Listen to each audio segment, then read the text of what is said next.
ሰላም ጤና ይስጥልኝ የተከበራችሁ አድማጮቻችን እንደምን አድራችኋል። ከሐራምቤ ሬዲዮ 98.7 የዕለት ሰኞ ህዳር 22 ቀን 2018 ዓ.ም የሰዓቱን ዜናዎቻችን ይዘን ቀርበናል። ከዜናዎቹ ጋር አይንሸት ሙሉጌታ ነኝ። ዋናዎቹን በማስቀደም ጀምራለሁ። አብራችሁን ቆዩ።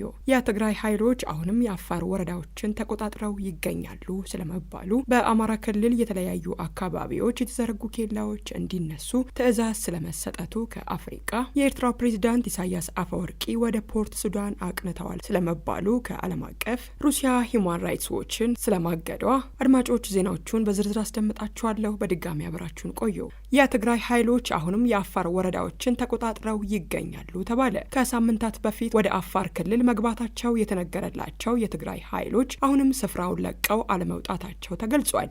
የአፋር ክልል መንግስት ከ2 ሳምንት ገደማ በፊት ባወጣው መግለጫ የህወሓት ቡድን በመጋሌ ወረዳ በሚገኘው ቶንሳ ቀበሌ ላይ ጥቃት ፈጽሞ 6 መንደሮችን በጉልበት ተቆጣጥሮ እንደነበር ማስታወቁ ይታወሳል።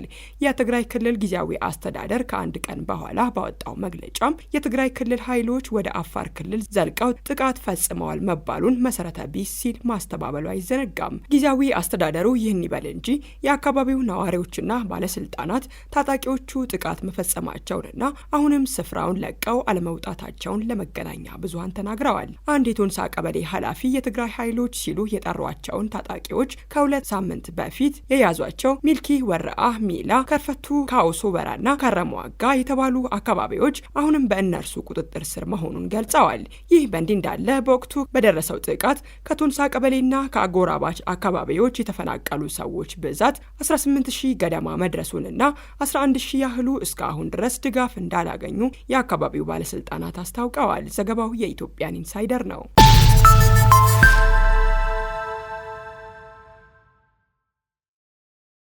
በአማራ ክልል የተለያዩ አካባቢዎች የተዘረጉ ኬላዎች እንዲነሱ ትዕዛዝ መሰጠቱ ተሰማ። በአማራ ክልል የተለያዩ አካባቢዎች ገቢ ለመሰብሰብ በሚል የተዘረጉ ኬላዎች በአፋጣኝ እንዲነሱ የክልሉ ገቢዎች ቢሮ ትዕዛዝ መስጠቱ ተሰምቷል። ይህንን ትዕዛዝ ተላልፎ በተገኘ ማንኛውም የመንግስት አካል ላይ የጸጥታ ኃይሎች ለሚወስዱት እርምጃ ቢሮው ኃላፊነት የማይወስድ መሆኑንም አስታውቋል። ቢሮው ይህንን ያሳወቀው በክልሉ የዞንና የከተማ አስተዳደር ስር ላሉ የገቢዎች መምሪያ ህዳር 17 ቀን 2018 በጻፈው ደብዳቤም ነው። መስሪያ ቤቱ ትዕዛዙን ለመምሪያዎች ያስተላለፈው በክልሉ የኢኮኖሚ እንቅስቃሴ ላይ ተግዳሮት ሆነዋል የተባሉ ኬላዎች እንዲነሱ ከክልሉ ሰላምና ጸጥታ ቢሮ ደብዳቤ ከተጻፈለት ከ1 ሳምንት ገደማ በኋላ መሆኑን ዘገባው አመላክቷል። በአማራ ክልል የተለያዩ አካባቢዎች የተቋቋሙ ኬላዎች የግብርናና የኢንዱስትሪ ምርት እንቅስቃሴን ሲያስተጓጉሉና ሲያዘገዩ እንደነበር በደብዳቤው የጠቀሰው የክልሉ ገቢዎች ቢሮ ያልተገባ ክፍያ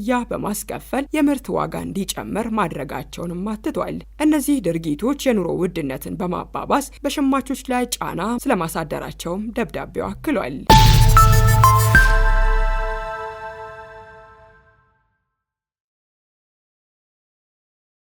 በዞኑ የማርበርግ በሽታን ስርጭትን ለመቆጣጠር የትራንስፖርት እንቅስቃሴዎች ለ1 ሳምንት ዝግ መደረጋቸው ተሰማ። በደቡብ ኢትዮጵያ ክልል አሪ ዞን የማርበርግ በሽታን ስርጭትን ለመቆጣጠር ካለፈው ህዳር 20 ቀን 2018 ዓ.ም ጀምሮ ከዞኑ ውጪ የሚደረጉ ሀገር አቋራጭ የትራንስፖርት እንቅስቃሴዎች ለ1 ሳምንት ዝግ መደረጋቸውን የዞኑ የማርበርግ በሽታ ቁጥጥር ትራንስፖርት ዘርፍ ኮሚቴ አስታውቋል። ወቅታዊ የሆነው የማርበርግ በሽታ ወረርሽኝ ከዕለት ዕለት አስከፊ እየሆነ መምጣቱን ያስታወቀው የአሪ ዞን የበሽታውን ስርጭት ለመቆጣጠር በዞኑ ዋና አስተዳዳሪ የሚመራ ግብረ ኃይል መቋቋሙንም ገልጿል። በዚህም ትምህርት ቤቶች ተዘግተው ከፍተኛ ርብርብ እየተደረገ እንደሚገኝም ተመላክቷል። አሁን ላይ ደግሞ የትራንስፖርት ዘርፉን ለ1 ሳምንት መዝጋት አስፈላጊ ሆኖ መገኘቱን ግብረ ኃይሉ አስታውቋል። በተጨማሪም በከተማው የ2 እግር ተሽከርካሪዎችና የታክሲ አገልግሎት የሚሰጡ ተሽከርካሪዎች ብሎም በዞኑ ውስጥ የሚኖሩ የትራንስፖርት እንቅስቃሴዎች በቀጣይ ቀናት ውስጥ ውሳኔ እንደሚሰጥ ባቸውም ተመላክቷል።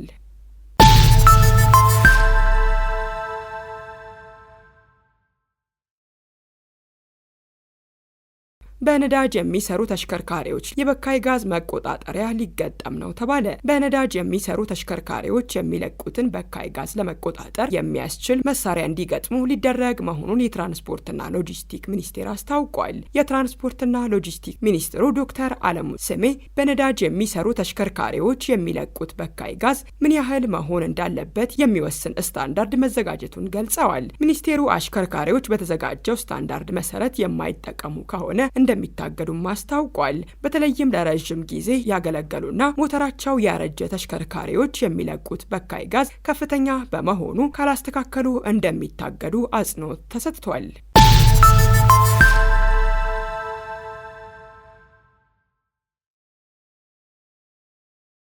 በባህላዊ ወጌሻ ሕክምና የተጎዱ ታካሚዎችና የማህበረሰብ ክፍሎች ላይ የተደረገ ጥናት ይፋ ሆነ። የኢትዮጵያ የአጥንት ሕክምና ሐኪሞች ማህበር የጥናት ቡድን በማቋቋም በባህላዊ ወጌሻ ሕክምና የተጎዱ ታካሚዎችና የማህበረሰብ ክፍሎች ላይ ሀገራዊ ጥናት በማድረግ ይፋ አድርጓል። ማህበሩ ጥናቱን በሚያደርግበት ወቅት የባህላዊ የአጥንት ሕክምና አገልግሎት የሚሰጡ አካላት ከዩኒቨርሲቲ በማኔጅመንት በኢንጂነሪንግና በአካውንቲንግ ተመርቀው በተመረቁበት የትምህርት ዘርፍ ስራ ሳያገኙ ሲቀሩ ወደ ባህላዊ ሕክምና ስራ የገቡ ጭምር ማግኘቱን አስታውቋል። እነዚህ አካላቶች በዩቲዩብ ባዩት ቪዲዮ ብቻ የባህላዊ የአጥንት ሕክምና እንደሚሰጡም ማህበሩ አስገንዝቧል። እነዚህን አካላት ማንም ሰው እየተቆጣጠራቸው አይደለም ያለው ማህበሩ ይህ መሆኑ በጣም አደገኛ ነው፣ ጤና ሚኒስቴር እንደ ሚኒስቴር መቆጣጠር አለበትም ብሏል። የኢትዮጵያ አጥንት ሕክምና ሐኪሞች ማህበር ይህን ጥናቱን በ10 ክልሎች ላይ ማድረጉን ያስታወቀ ሲሆን በባህላዊ ወጌሻ የታከሙ ታካሚዎች የአጥንት ቀዶ ጥገና ባለሙያዎች፣ ነርሶች፣ ተመራማሪዎችና የፖሊሲ መሪዎች ተሳትፈውበታል። ዘገባው የቲክቫ ኢትዮጵያ ነው።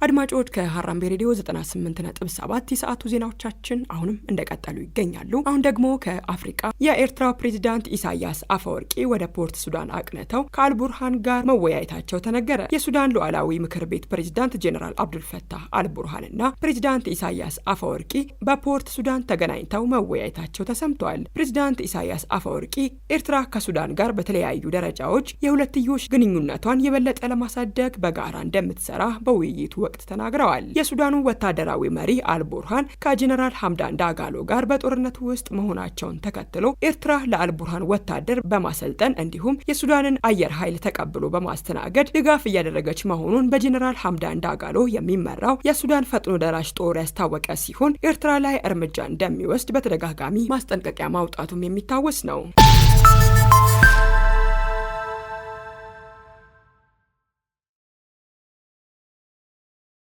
የአፍሪካ ህብረት የሰላም ፈንድ ወደ $1 ቢሊዮን ከፍ እንዲል ተጠየቀ። የአፍሪካ ህብረት መዋቅራዊ ማሻሻያ ቢሮ የህብረቱ የሰላም ፈንድ ዓመታዊ በጀት አሁን ካለበት $4 ሚሊዮን ወደ $1 ቢሊዮን እንዲያድግ ለመሪዎች ጉባኤ የውሳኔ ሀሳብ ማቅረቡ ታውቋል። የህብረቱ የሰላም ፈንድ በጀት መጨመር የህብረቱ የሰላምና ጸጥታ ስርዓት ሊተነበይና ሊታመን የሚችል እንዲሁም ዘላቂነት ያለው እንዲሆን ያስችላል ሲሉ የህብረቱ መዋቅራዊ ማሻሻያ ቢሮ ሊቀመንበር የኬንያው ፕሬዝዳንት ዊሊያም ሩቶ በመዋቅራዊ ማሻሻያው ላይ የተጠናውን ሪፖርት ሰሞኑን ይፋ ባደረጉበት ወቅት ተናግረዋል። በአህጉሪቱ የሚከሰቱ የጸጥታ ችግሮችን በፍጥነት ለመፍታት በአፍሪካ ተጠባባቂ ወታደራዊ ኃይል ስር የአፍሪካ ፈጣን ምላሽ ሰጪ ኃይልና የጸረ ሽብር ብርጌድ እንዲቋቋም ሪፖርቱ ጠይቋል። ሪፖርቱ የህብረቱ የሰላምና ጸጥታ ምክር ቤት ውሳኔዎችና የአባልነት መስፈርቶች ያለመሸራረፍ መከበር እንዳለባቸውም አጽንኦት ሰጥተዋል።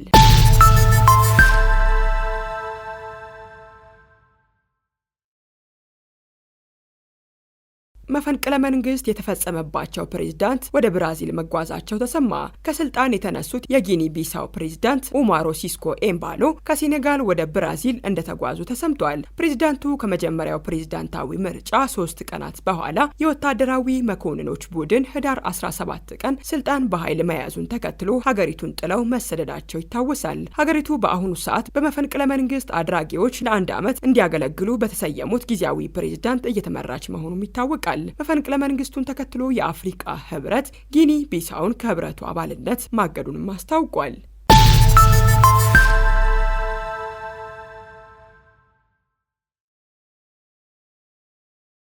አድማጮች የሰዓቱ ዜናዎቻችን አሁንም እንደቀጠሉ ይገኛሉ። አሁን ደግሞ ከባህር ማዶ ወደ ያዝናቸው ጉዳዮች እናምራ። ሩሲያ ሂውማን ራይትስ ዎችን አገደች። የሩሲያ ጠቅላይ አቃቢ ሕግ ቢሮ ሂውማን ራይትስ ዎች የተባለውን ዓለም አቀፍ የመብት ተሟጋች ድርጅት ሩሲያ የማይፈለጉ ብላ ከሰየመቻቸው ድርጅቶች ዝርዝር ውስጥ መካተቱን የጀርመኑ የዜና ምንጭ ዲፒኤ ዘግቧል። እርምጃው ሂውማን ራይትስ ዎች በሩሲያ ውስጥ ያለውን ማንኛውንም እንቅስቃሴ ወዲያውኑ እንዲያቆም የሚያደርግና በሩሲያ ውስጥ ያሉ ሰዎች ወይም ድርጅቶች ከድርጅቱ ጋር መስራትንም ህገወጥ ያደርጋል ተብሏል። ተቋሙ ከ3 አስርት ዓመታት በላይ ከድህረ ሶቪየት ሩሲያ በኋላ ያለው መንግስት ሰብአዊ መብቶችንና ነጻነቶችን እንዲያስከብር ግፊት ሲያደርግ መቆየቱን ዘገባው አስታውሷል። በቅርቡም ተቋሙ የሩሲያ ወታደሮች ሰላማዊ ሰዎችን በሰው አልባ አውሮፕላኖች መግደላቸውን በምርመራ ይፋ አድርጓል። ሩሲያ ዋና ዋና ነጻ የዜና አውታሮችና የመብት ቡድኖችን ጨምሮ ከ270 በላይ ድርጅቶችን የማይፈለጉ ስትል መሰየሟም ተነግሯል።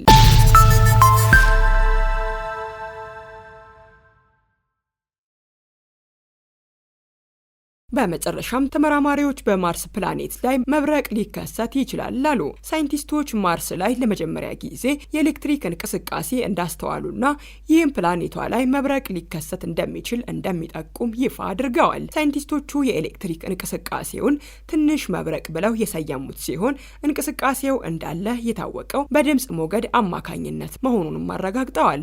በአውሮፓውያኑ 2021 ናሳ ወደ ማርስ የላከው ተንቀሳቃሽ ሮቦት በማርስ ላይ ህይወት መኖሩን ለማወቅ ላለፉት 4 ዓመታት አሰሳ ያደረገ ሲሆን የኤሌክትሪክ እንቅስቃሴ መኖሩም የታወቀው በዚሁ መሳሪያ አማካኝነት መሆኑም ተነግሯል። ሮቦቱ ማርስ ላይ የ45 ኪሎ ሜትር ስፋት ባለው ክፍተት ላይ ጥናት አድርጓልም ተብሏል። በዚህም ጃክሮ ክሬተር የተባለው ክፍተት ማርስ ላይ በአንድ ወቅት ወንዝ እንዳለ ጠቋሚ መሆኑን በሮቦቱ የታገዘው ምርምር አረጋግጧል። በቀጣይ ከማርስ ከባቢ አየር የመነጨውን የኤሌክትሪክ እንቅስቃሴ ለመለካት በጥልቀት ምስል የሚያነሱ ካሜራዎች ወደ ማርስ እንደሚላኩ ቢቢሲ በዘገባው ጠቁሟል። ውድ አድማጮች ከሀራምቤ ሬዲዮ 98.7 የሰዓቱ ዜናዎቻችን እስካሁኖቹ ነበሩ። ዋና ዋናዎቹን በማስታወስ አበቃለሁ። የትግራይ ኃይሎች አሁንም የአፋር ወረዳዎችን ተቆጣጥረው ይገኛሉ ስለመባሉ፣ በአማራ ክልል የተለያዩ አካባቢዎች የተዘረጉ ኬላዎች እንዲነሱ ትዕዛዝ ስለመሰጠቱ፣ ከሀገር ቤት የኤርትራው ፕሬዝዳንት ኢሳያስ አፈወርቂ ወደ ፖርት ሱዳን አቅንተዋል ስለመባሉ፣